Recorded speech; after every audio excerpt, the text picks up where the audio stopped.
नमस्कार दोस्तों, स्वागत है आपका हमारे YouTube चैनल अर्थ विचार। यात्रीगण कृपया ध्यान दें, आपकी जिंदगी बहुत सस्ती है, सचमुच सस्ती है।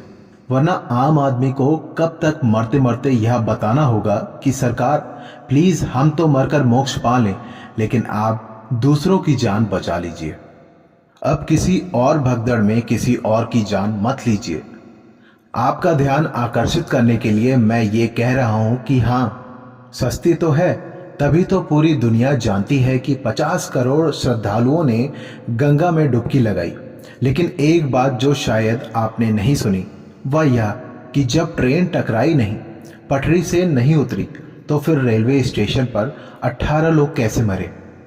रेलवे के बयान में सुनने को मिला कि यह गलती जनता की थी, रेलवे का कोई दोष नहीं था। रेलवे के हिसाब से तो भगदड़ भी नहीं हुई थी, ना प्लेटफॉर्म बदला था, ना ट्रेन कैंसिल हुई थी और ना ही अधिकारियों की कोई गलती थी। लेकिन क्या सच में यही है?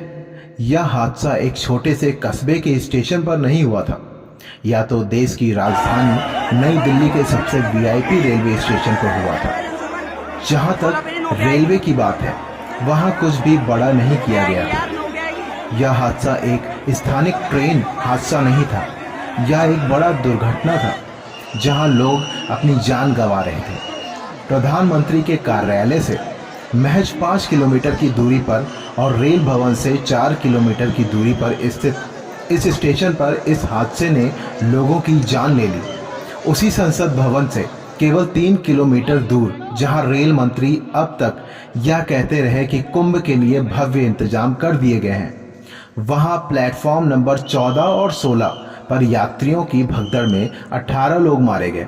यह हादसा उस स्थान पर हुआ जहां रेल मंत्री और सरकार की सारी मशीनरी की नाक के नीचे यह सब हो रहा था।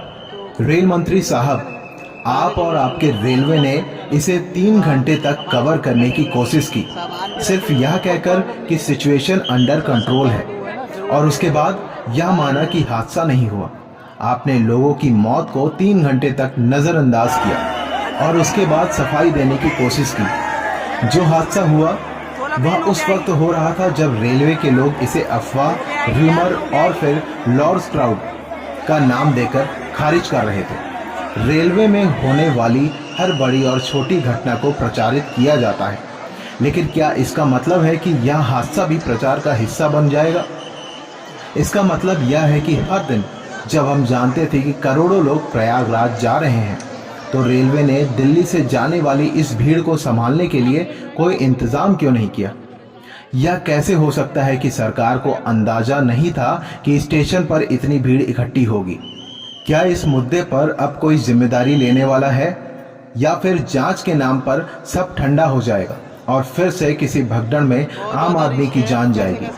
यह सवाल आम आदमी से पूछा जाना चाहिए कि उसकी जान इतनी सस्ती क्यों है, खासकर दुनिया के सबसे बड़े लोकतांत्रिक देश में। क्या हम समझ सकते हैं कि यह बार बार क्यों हो रहा है? सोचिए। जय हिंद, जय भारत, नमस्कार।